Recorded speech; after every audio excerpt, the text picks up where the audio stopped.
Hello, and thank you for joining us at the Guardian Analytics webinar today on business email compromise. My name is Tiffany Riley, Vice President of Marketing here at Guardian Analytics, and I'm joined today by Crystal Vera, our Manager of Fraud Intelligence, and Luis Rojas, our Director of Product Management. One of the biggest issues facing businesses and financial institutions today is business email compromise. Many financial institutions that we talked to saw this impacting their clients early last year, maybe once a quarter, and as the year progressed on, moving to 1 to 2 a month. And towards the end of the year, we were hearing reports that this particular scam impacting financial institutions and their clients was hitting once or twice a week, or even for some, daily. So we're excited to be here today to share the latest of our fraud intelligence research and what's happening with the attacks, why the criminals are so successful, and some new forms that these attacks have been taking and transforming since last year. And then we'll also spend some time at the end on how you can take a proactive role in detecting payments that stemmed from these business email compromise scams.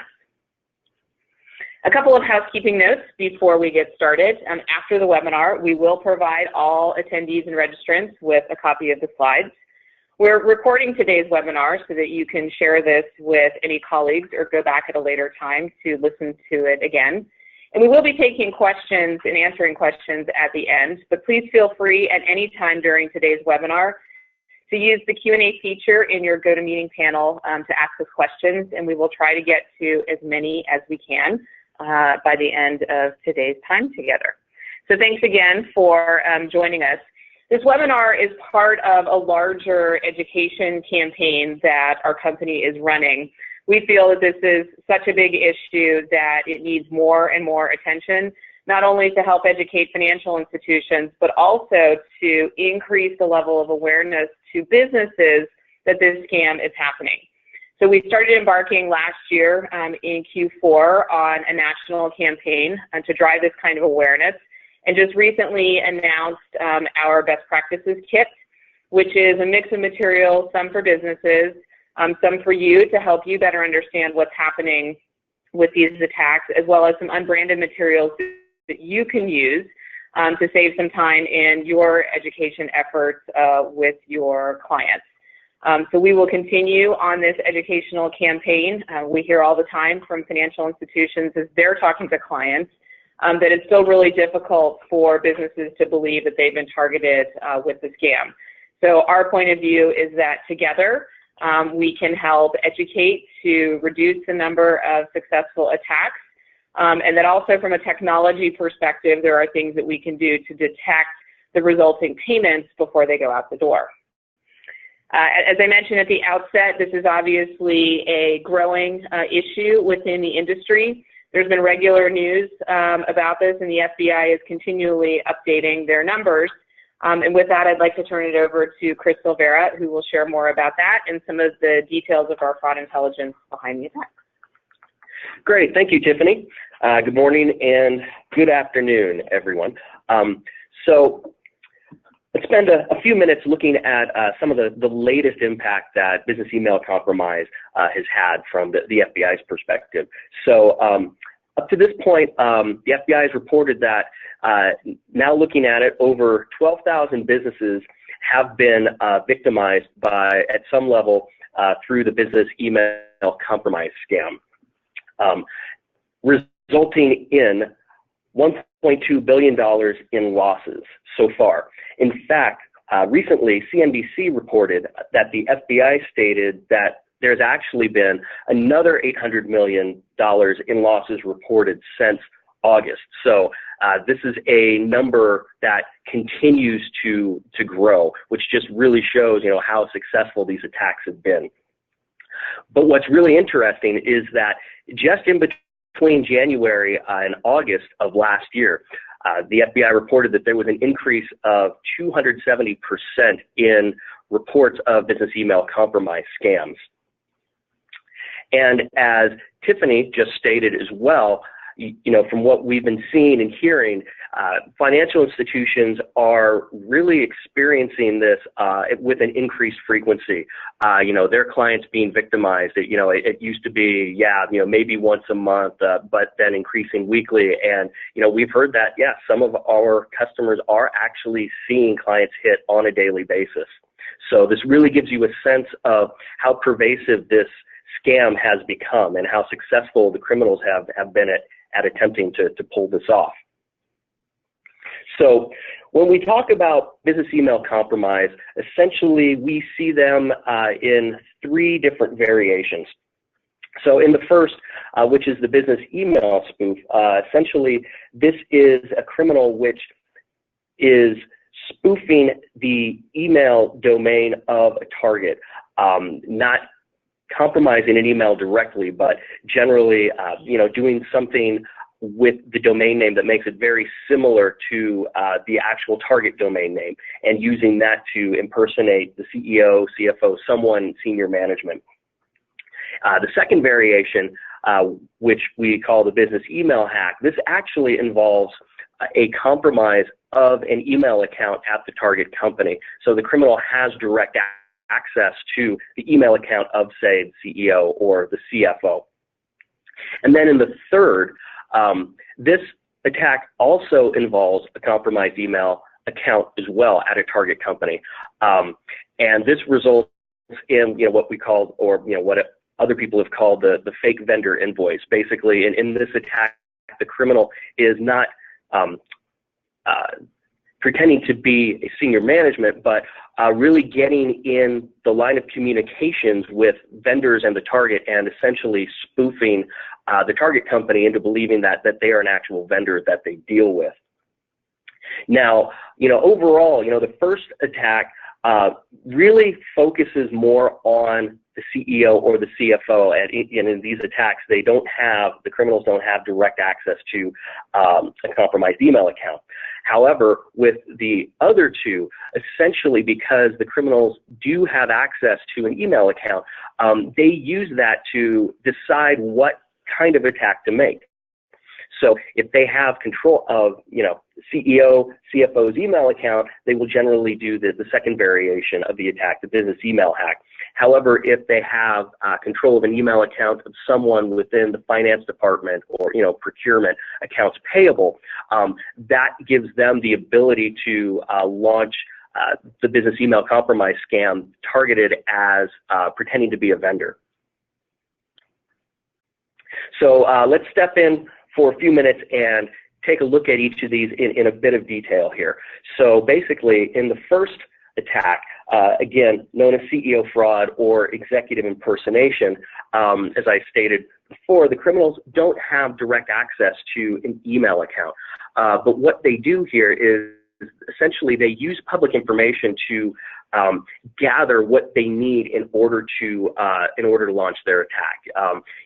They use a technique called open source intelligence gathering, which by that they look to gather as much information as they can about the company and about their target in general. So, sources of information that they use are the company webpage, for example, press releases, social media, anything out there that's publicly available, LinkedIn, for example, to basically learn how the company is structured. So they get general information about the company, who and where it does business, things like that, names and titles of company officers, so that they can build out an organizational structure which allows them to really focus in on who they are going to target. Also, information on new rounds of funding, information on new products and services, company activities like conferences, if they're hosting a conference or if they're going to be going to conferences, which leads to travel plans. So the objective here is honestly breaks down into a few different things. First, they are looking to figure out who to target specifically. Who is the CEO? Who is the CFO? Who's the controller? And who to impersonate? Are they going to impersonate as the CEO? And optimally, what they're really looking to do is to really find a time frame, if that's possible, of when the person that they are going to attempt to impersonate will be out of the office. So once they've gathered all that they need, essentially what they do is they create a lookalike domain. Again, one that is very similar to the target's domain. They may include an extra letter, like in the example here, we've got red law with 2 L's instead of 1. Or they use other tactics sometimes, which include replacing letters like O with the 0, or replacing the letter M, like Mary, with a combination of an R and an N, so that if you're just glancing at it, it may look legitimate and, you know, be able to fool the actual target of the scam. And then essentially what they do is they craft the email and send it out from that lookalike domain to their target. Now, in the second variation, essentially, again, this is a variation on the previous attack, but here the criminal actually has control of a compromised email account. For example, the CEO. They gain access to this any number of ways, you know, phishing or some other method of credential compromise.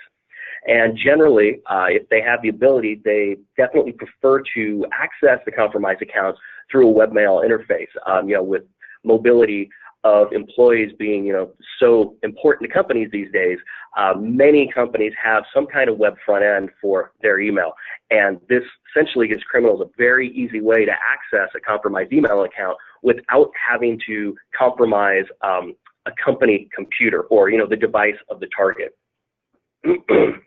And so when they do gain access to the compromised email account, essentially what they do is they monitor the traffic, the email that's in there. They learn relationships, you know, who the CEO does business with, who they interact with. You know, they learn the style of writing and common phrases that this person uses.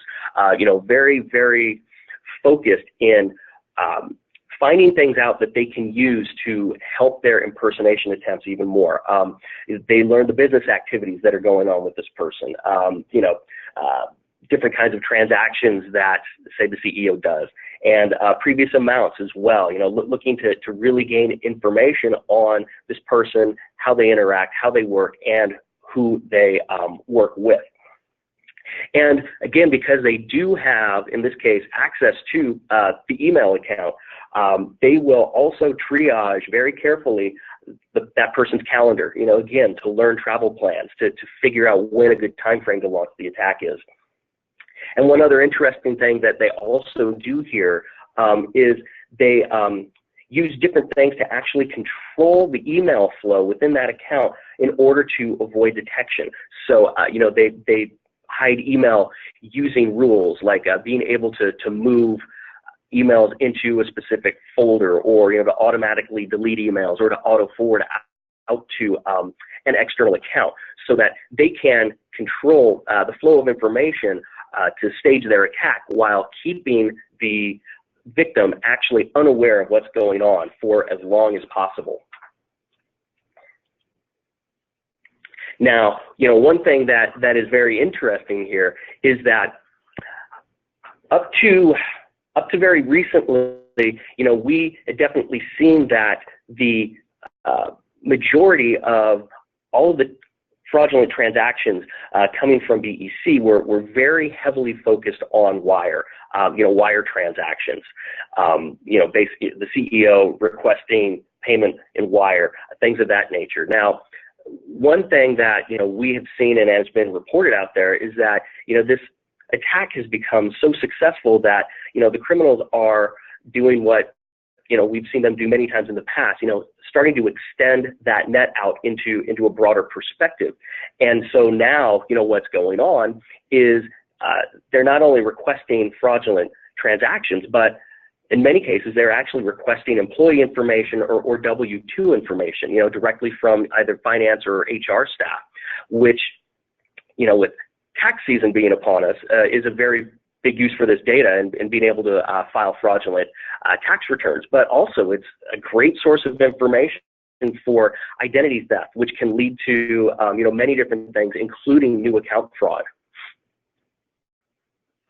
Now, in the third variation here, essentially, we've got, again, as I said before, basically the criminal not impersonating a person at the company like the CEO, but actually instead impersonating a vendor. And, again, this tends to happen more when the criminal has direct access to an email account of someone, again, within finance or accounts payable or within the procurement process.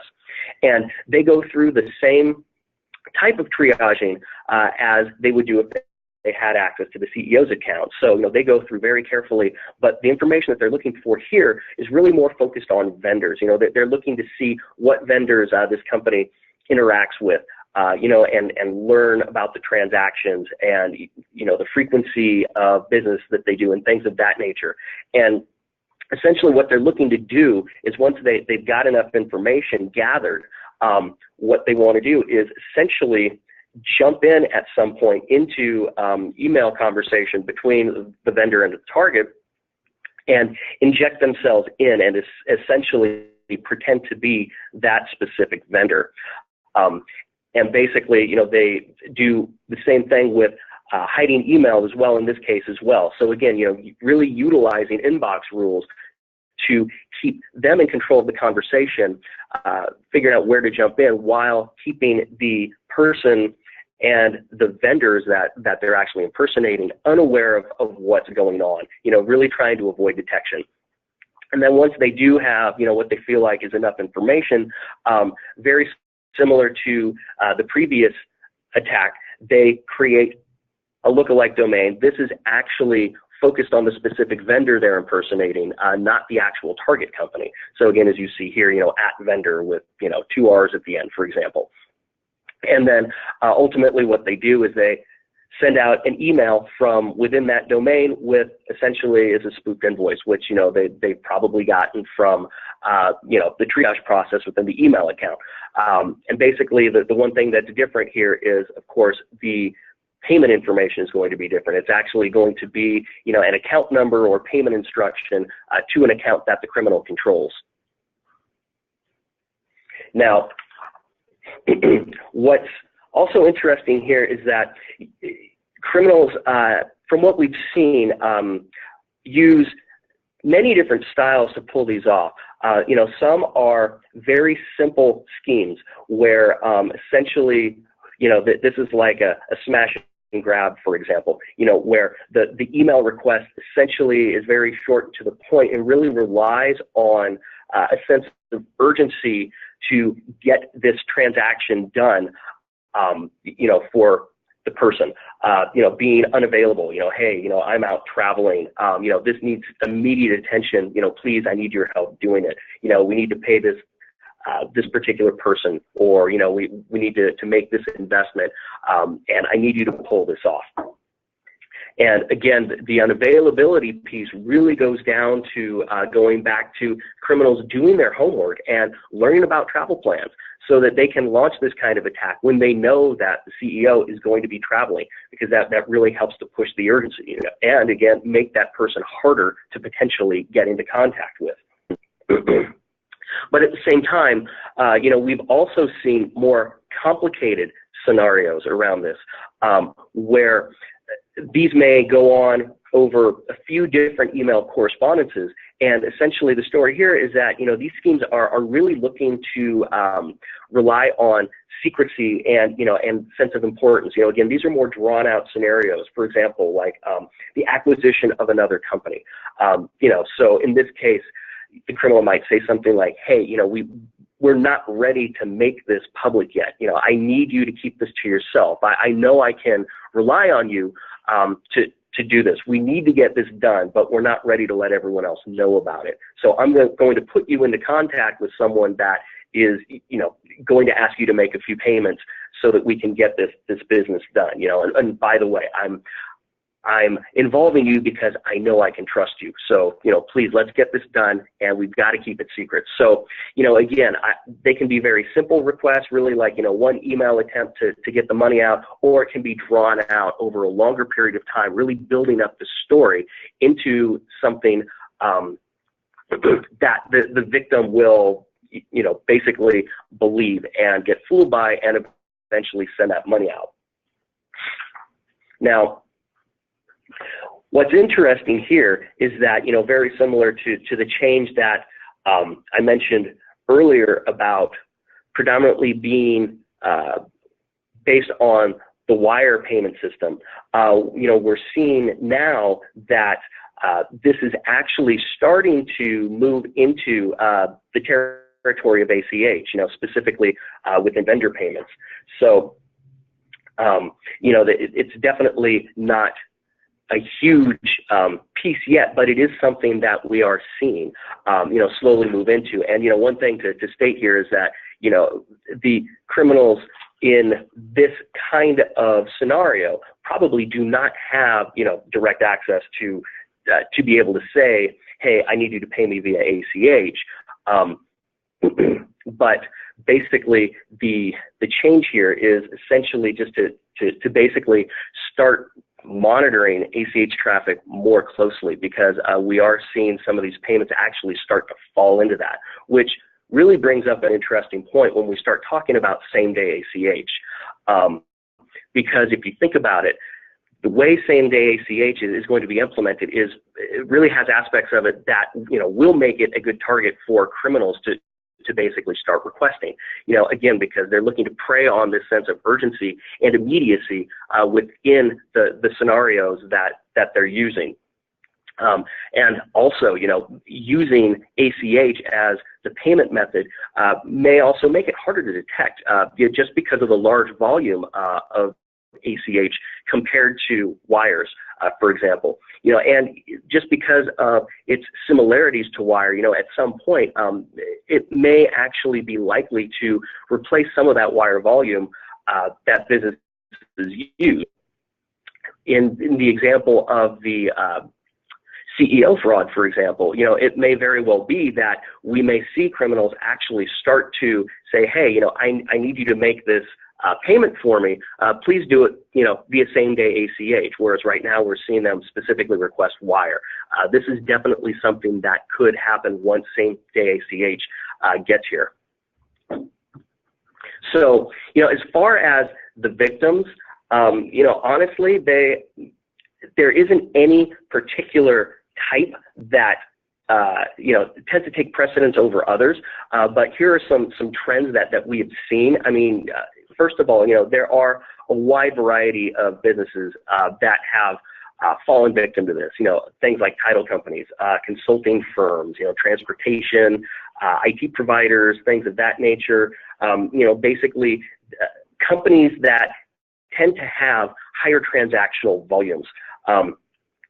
And one other thing to mention here is that we have actually seen several examples of businesses actually being victimized multiple times by this.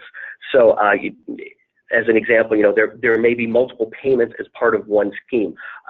Say for example, we are acquiring this company, and we need you to make 4 payments to secure the acquisition. But also, vendor payments, basically asking for multiple invoices. So, if the criminals are successful in executing a vendor supplier invoice scam, they may send over more invoices once they've gotten that first one through. In fact, there may even be multiple vendors involved. We actually saw one business that was hit 7 times by different vendors that the criminals were impersonating. So, as far as trends go, we have definitely seen where, if the criminals are successful one time, they may make a second, third, or even fourth attempt. Now, as far as the actual amounts go, again, there really isn't any one big, rule that we've seen followed. However, as far as the amounts go, they tend to be consistent with what the company normally transacts with. And again, part of that is probably due to the criminals really doing their homework to know and understand the business that's carried out, so that they know how best to form their attack. Now, the largest transaction that we've seen attempted as a result of a BEC scam is $5 million, which is pretty big. But, the average is around 250,000, which, that's still a pretty sizable amount. And one other thing that we have seen trending are essentially escalating amounts. So, as I stated, in businesses being hit multiple times, if the criminals are successful the first time and make multiple attempts after that, they tend to use escalating amounts. We saw one case where, for example, the first attempt was $3,000, but then the next one was 19, the next one 30, the next one 50. So ever increasing amounts. And in fact, in one case, we saw a big exponential increase where, the first one was $8,000, but the next attempt was actually $80,000. So, again, two different scenarios where the criminals, if they are successful, will attempt to get more money in future attempts. Now, as far as the beneficiary financial institutions and those locations, here we really do see a mix of international and domestic. A lot of the focus has been on the international piece to these transactions, but we see a very real breakup and mix of domestic in there as well. Now, for the U.S. Specific, here, we've seen money attempted to go to some of the largest banks, all the way down to, very small, locally focused credit unions. So, all money going to all kinds of institutions. And as far as international, speaking specifically about that, when money does go internationally, we do definitely see that going mostly to Asia or to Eastern Europe. Now, one other thing that's interesting here is looking at the beneficiaries. We actually do see individual beneficiaries in about a third of the cases that we've looked at. And for businesses, which represents about 2/3 of the beneficiaries, not a huge trend there in one particular type of business, but, some of the example businesses that we have seen are, trading and export companies, which, makes a lot of sense. Products, logistics, different service companies, even catering companies. Now, where the money is actually going,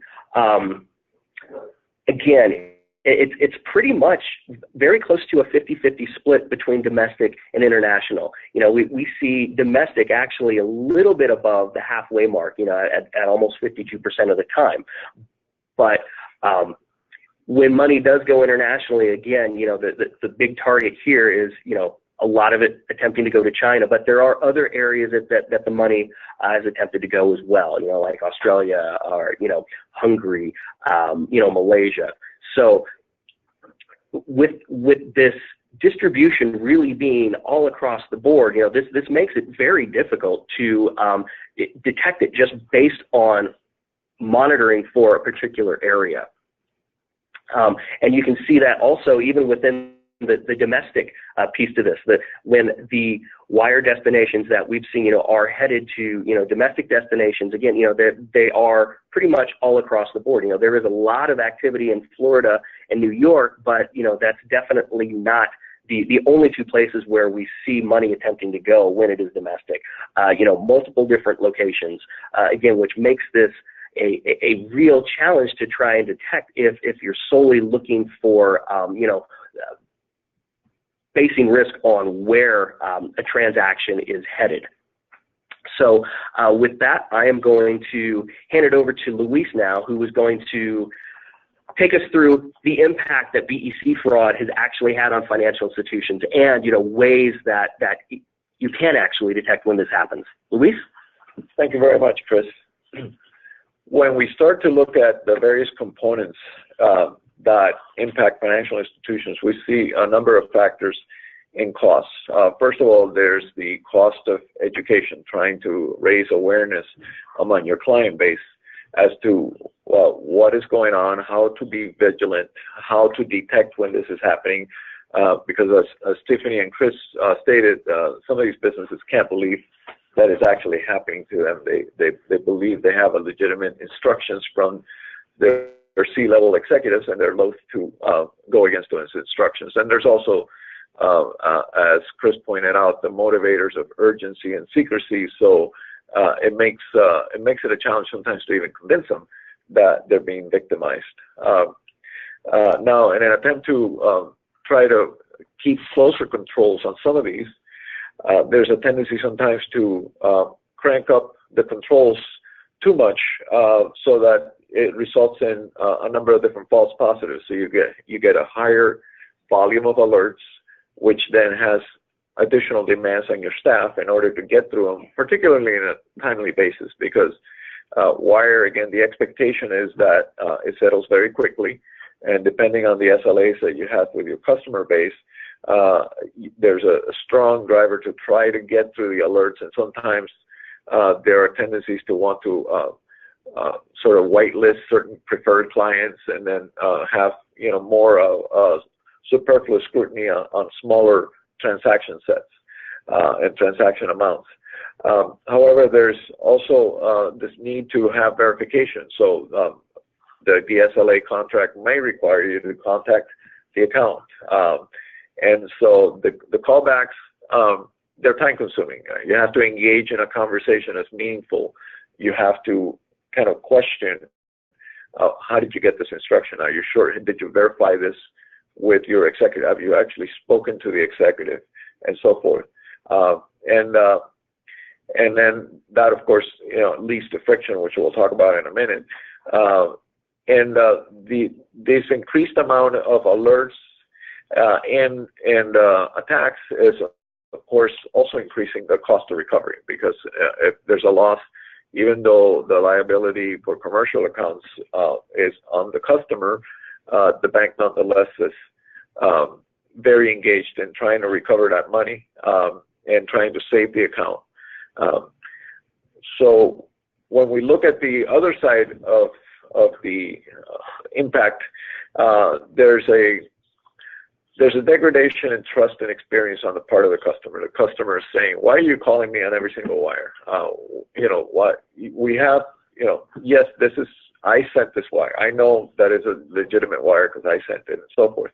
And then if it keeps happening over time, that increased friction may lead to a erosion of trust, saying, "Well, does the bank, really have my back, or are they just trying to, cover their losses, etc." So the user experience is negatively impacted. And of course, if there is a loss which results in customer churn, there's reputation risk to the bank. That victim will more likely take their business elsewhere, and they, of course, every business and every enterprise has their own sphere of influence, so they're going to talk to their peers and so forth.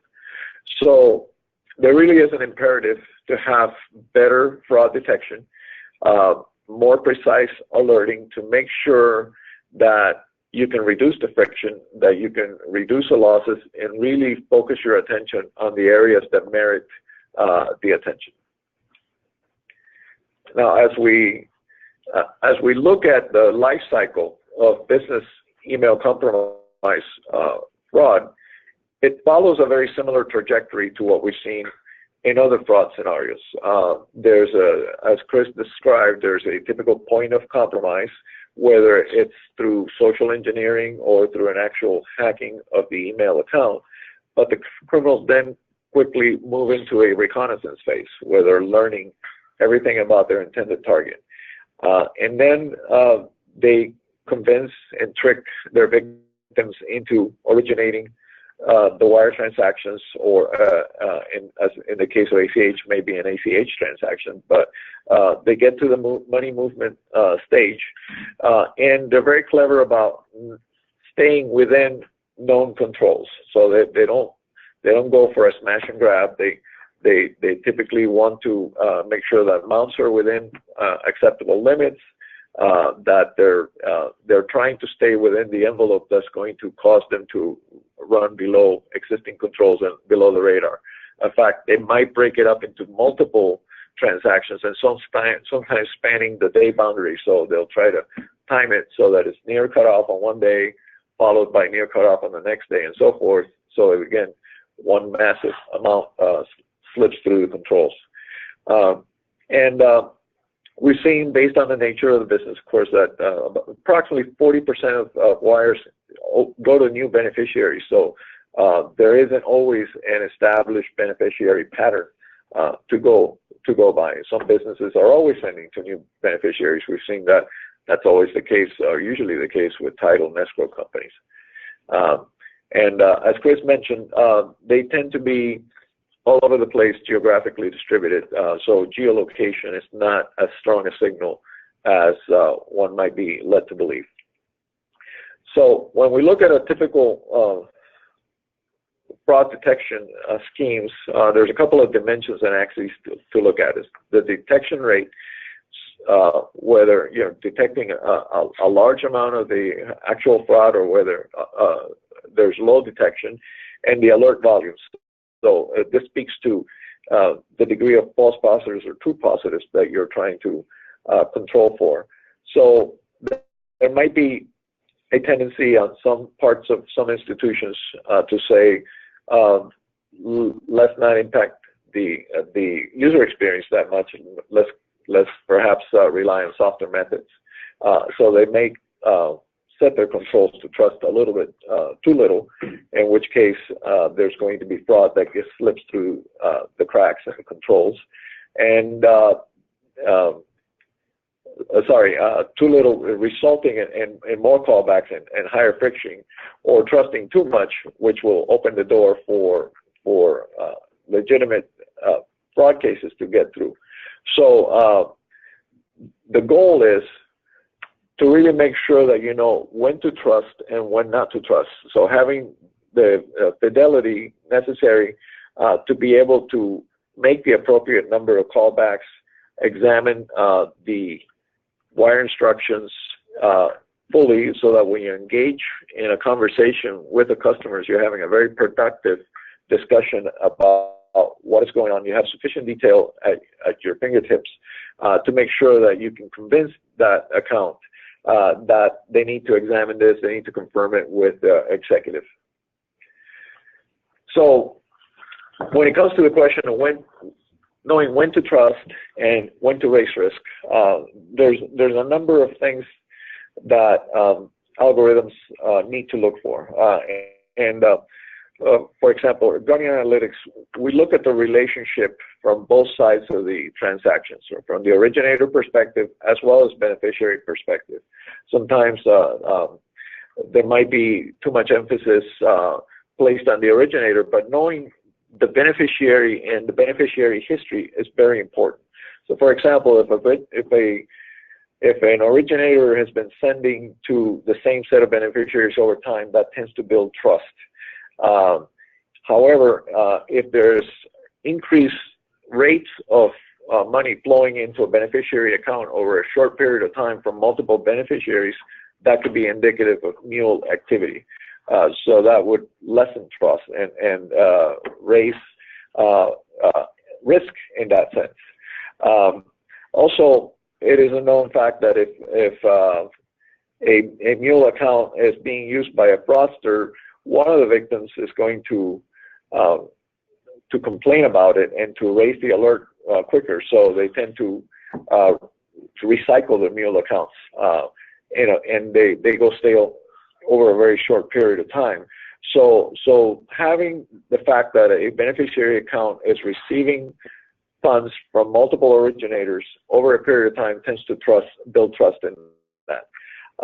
We've also learned that it's important to look at confirmed mule, and it's important to look at it in a very short time cycle because, as I mentioned, the life cycle of those mule accounts can be very short, from 24 to 48, maybe 72 hours, and then they're gone. And the information is no longer relevant. Now, looking at the signal, it's also important to look at lots of data. Sometimes there's too much emphasis placed on a small number of data points, like the amount and the settlement date and so forth. So at Guardian Analytics, our algorithms look at over 120 different parameters. This allows us to have a richer analysis of what is going on in that wire transaction. For example, we'll data mine things like the originator and beneficiary instructions, which has been a signal that we've detected in a number of fraud attacks where the fraudster is trying to game the financial institution into forwarding the funds to somewhere where there shouldn't be. We look at a number of different ratios of originator to beneficiary transactions and velocities.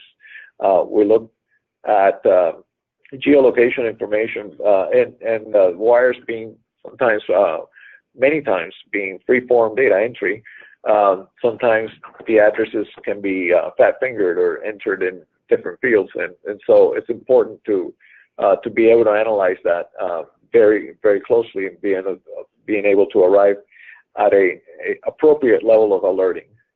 Now, that's one of the things that is a key contributor to helping us identify the nuances that reveal business email compromise for what it is. So we look at the behavior of the person. Is the timing, cadence, and velocity of transactions typical for that account? Is the use of accounts in the direction of money flows typical?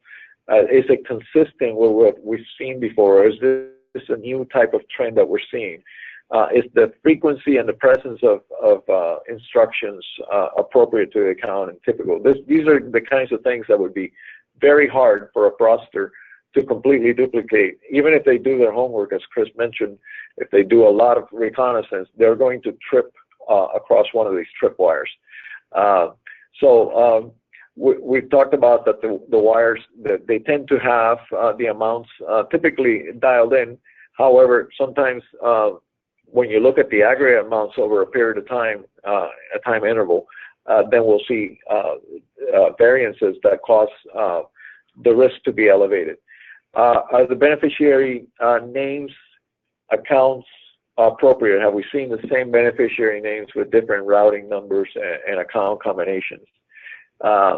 Is the beneficiary and destination FI newly seen, trusted? How much trust is there in that entity? And what is the history of that beneficiary with other originators? Have they ever received any money? What is the ratio of new beneficiaries to existing beneficiaries per originator, et cetera? So all of these plays into the algorithm, and then we overlay that on top of that cross-institutional data that helps to form this network effect. So if we see similar patterns of bad behavior occurring and propagating across either regional areas geographically or types of institutions that are perhaps on a particular payment hub or platform, those are important signals that can help augment and enrich the information that we're getting and deriving directly from the wire instruction. So, and the nice thing about this is the Guardian wire solution employs our self-learning algorithms. So you don't have to train models. They learn with every interaction automatically. There's no rules to write. You're free to write rules. We do support those. However, it is not necessary. It's optional. And you can use those, for example, for compliance as opposed to fraud detection. It's not threat specific, so one thing that we've learned is that fraudsters change their strategy periodically, again, to avoid detection. So if they change their strategies and their tactics and start using different scams, different channels and so forth, again, the algorithms that we employ are channel agnostic and method agnostic, tactic agnostic. They're basically looking at statistical variances and looking to see if there's enough statistical differences between behaviors of individual accounts to merit directing the bank to take a closer look at that transaction. So the typical path here in data flow is where legitimate accounts and some fraudsters may originate through multiple channels. They may walk into a branch, call the call center, that they may do it online, and the wire instructions flow in from the source system into the payment system, where it goes through a number of different verification steps, OFAC checks, et cetera, and then it is immediately routed to the Guardian Analytics wire solution, where we do an immediate assessment and risk scoring. And by immediate, I mean really in real time. That's if you return under 500 milliseconds, you'll have a score and a recommendation as to whether that wire should be held for further review or whether it can be released, because it is very consistent with established behavior of both originator and beneficiary. Now, those ones that are temporarily held in a queue, temporary quarantine queue within the wire system, then can be reviewed online using our visual analytics. So the fraud analysts at the FI can examine those, conduct their callback verification, and then have a very productive conversation with the account, pointing out certain details that may cause the account to then pause and get confirmation, independent confirmation from their executives and other stakeholders, their vendors, etc. And then they can release or cancel the wire based on the results of that investigation. So the forensics that they use and looking at the entire account history, as well as the verification process that they use, which then gives them confidence to either go ahead and process normally or to route it to an exception queue and cancel the transaction. Now, as Chris mentioned, there is a lot of nuance in these types of attacks, because they are originating from the legitimate user. So you cannot just rely on things like device risk, because it's coming from the legitimate user's machine. You can't use just authentication. You can't authenticate your way out of this. We've seen that there's so many variations. So, for example, there's not one type of bank. It can be domestic or international, the large nationals, mid-tier regionals, and small community banks or credit unions. There's geolocation can be all over the place. We've seen that they can be in China, New York, Arizona, both legitimate and fraudulent wires. There's mixed use of instructions. The customer may be used to sending instructions. There may be some telltale signs within the instruction set that will then elevate risk for a particular transaction. It could be a single hit, or it can be, as Chris described, multiple hits over a period of time, sometimes within the same day, sometimes escalating linearly or exponentially. And the amount, again, at least the initial amount, is typically within normal limits. So you cannot just write a rule to look for specific amounts going to specific locations. Now, in the visual analytics, it becomes very evident very quickly what is a combination of specific attributes that cause that wire to flow into high risk alert. So you can see an example there being highlighted as a red alert, and you can see there's a number of contribution factors that indicate to the fraud analyst that there's just too many questions, too many red flags for this particular transaction for it to just go automatically approved. So that there needs to be closer investigation and conversation with the account to make sure that the account is not incurring a loss. And you notice that there are other previous alerts to this transaction that had some level of elevated risk, and yet because so many other factors were consistent with prior behavior, that did not escalate into a red alert that required automatic holding. So even though the amount may have been higher or that there's some other deviations, it did not result in a false positive. So it's only when a critical number of factors that aggregate up and roll up into the overall risk score that then it causes an automatic hold and it triggers an investigation. So now that you've detected the high-risk transactions, you have to be armed with a proper level of detail, and you have to engage in a conversation with the business. And you need to draw the account out because, again, they've already done it. There's probably some sense of urgency that has been instilled in them, or secrecy, and it's coming from an authority figure in many cases, an executive that the originator within the account reports to. So you're in the role of protecting their assets.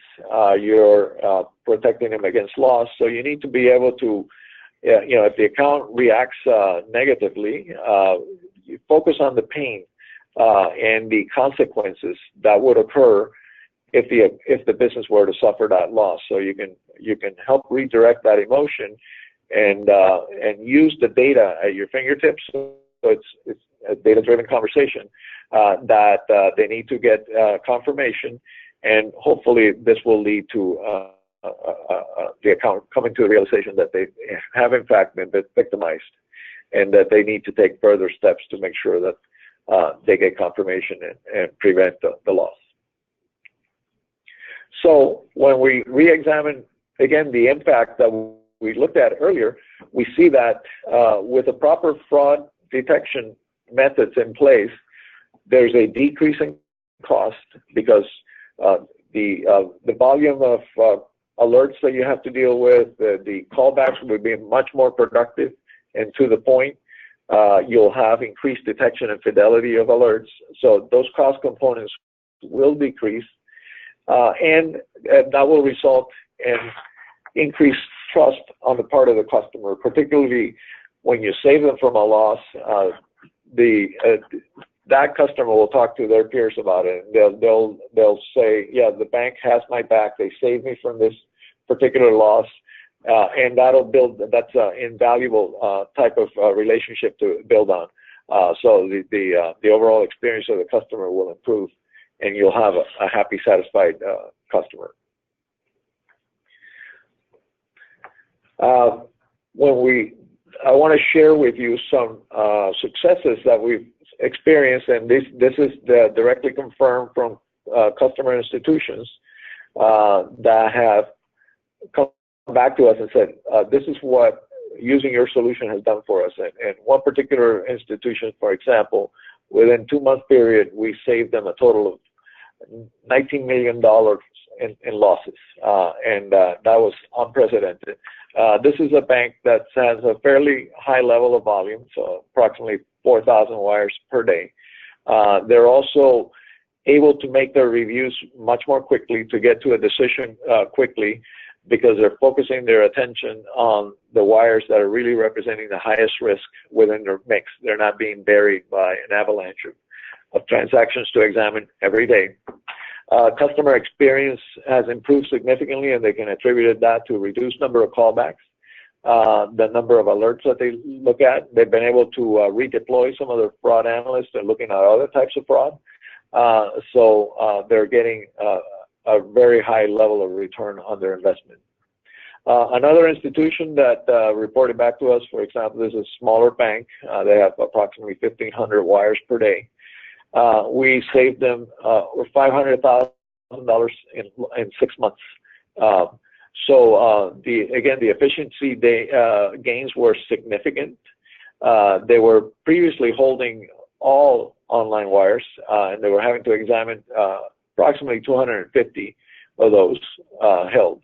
And then we scored all 1,500 wires, and now their holds and callbacks and verification has gone down to approximately 75. So the overall effort has been improved by a factor of 70%. So the callbacks, again, are minimal out of those, because they use our system and other systems within the bank to then get the verifications, and then when they verify those with the account, it's a much smaller and much more manageable problem to address.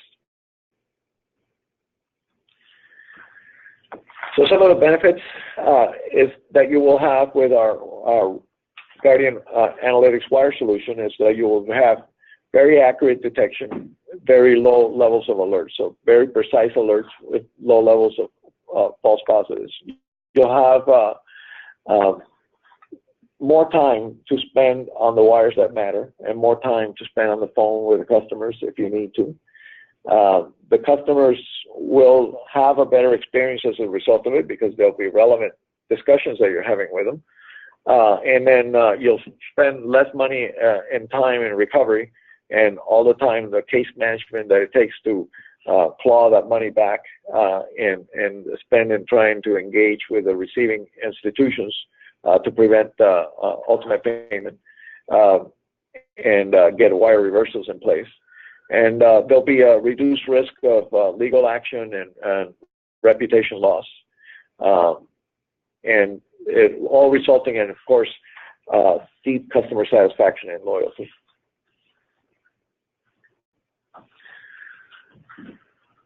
One of the things I wanted to mention, Chris mentioned that this has been primarily a wire-centered attack. However, it is migrating into other channels such as ACH.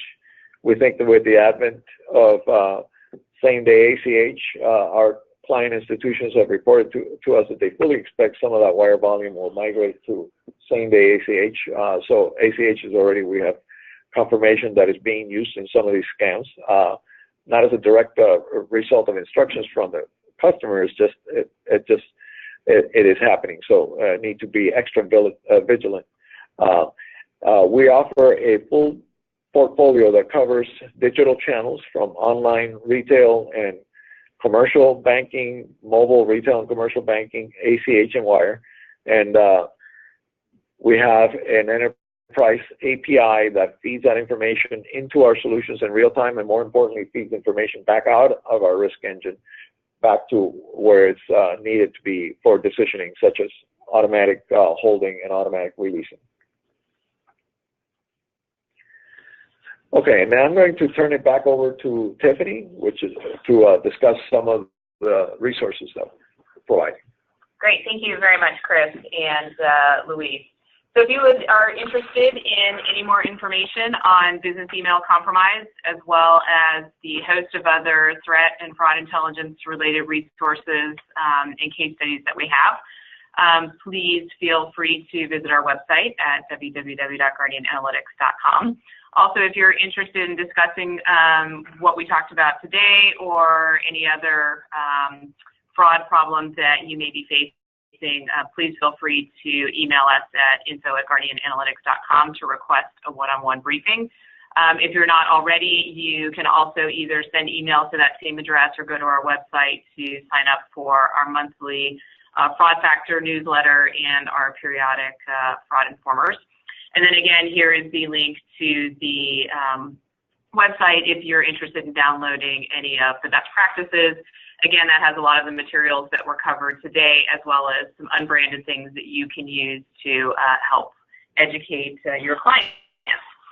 So we had a number of questions that came in throughout the webinar. We will try to get to as many of them as we can in the next few minutes. For any questions that are not answered, we will absolutely follow up with you one-on-one. One of the first questions that we got and throughout the webinar is whether or not we will be providing copies of the materials that we shared today. And the answer is we will provide a PDF version of the slides that we shared, as well as everybody will receive a recording of today's webinar as well for your future reference, and also, of course, for you to share with your colleagues. We had one question about the data that was presented about the 12,000 businesses affected and the $1.2 billion number, which was what was the time period for those particular statistics? Yeah, so again, that data came from the FBI, and the range within that data came from was October of 2013 through August of 2015. And again, as Chris mentioned, CNBC reported just a couple of months ago that the FBI has said that amount grew by another $800 million just in between that August 2015 timeframe and February. So it's even bigger now. So a question for Luis, which is the analytics that you talked about result in a risk score?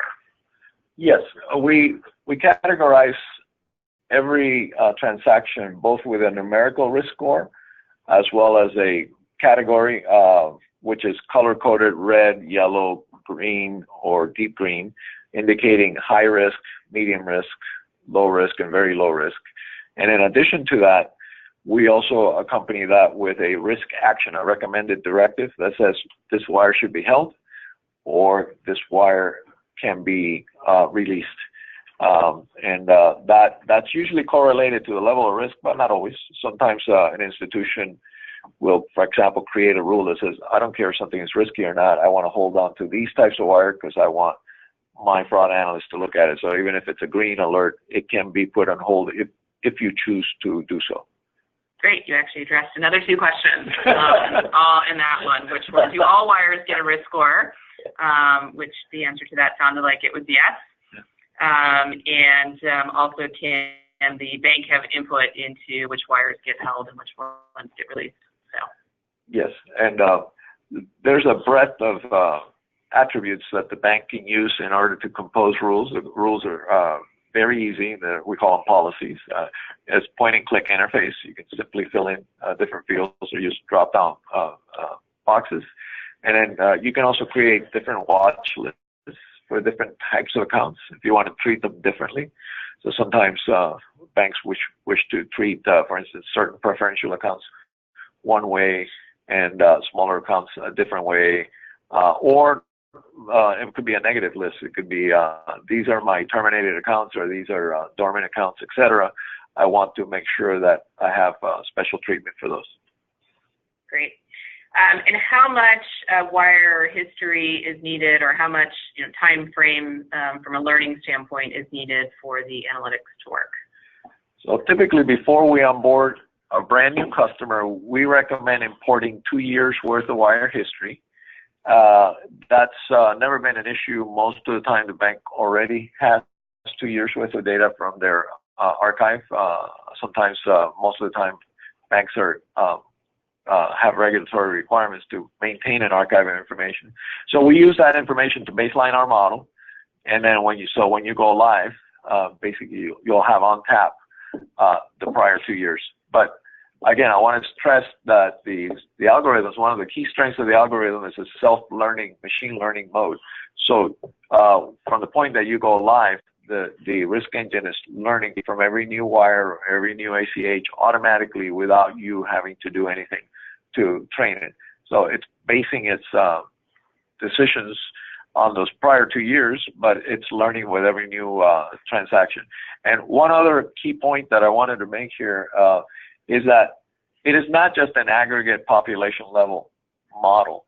If you have 10,000 customers, it is as if you're running 10,000 separate concurrent models. So each unique account will have their own unique digital fingerprint. So we basically score everything on the merits and the basis of each individual account's prior behavior.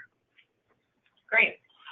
There are a number of questions on this particular topic, which is, how do you account for businesses that send new wires and ACHs to new beneficiaries all the time? I think title companies are a great example of this. Yeah, so one of the things that we do is we always look to see what is normal for a given account. So there's multiple algorithms that run in parallel, each of which contributes a certain portion to the overall risk score. And one of them is the ratio of new beneficiaries to total beneficiaries. So as that ratio tends towards 1 or 0, that indicates whether it's normal for that account to send to new beneficiaries all the time, or whether it's not normal for them to send to new beneficiaries all the time.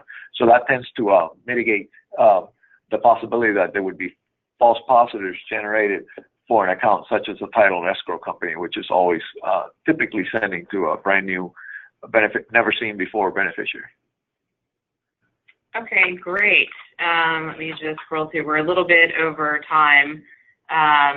So there were some other questions that we absolutely want to get to. So we will make sure that we follow up with each of you who had questions individually, as well as send out an FAQ to everyone in attendance today. Thank you again very much for joining us. We appreciate it. We hope you learned a lot about the attacks facing the industry collectively and some things that you can do to help stem it. and we look forward to seeing you again. Thanks, and have a great day.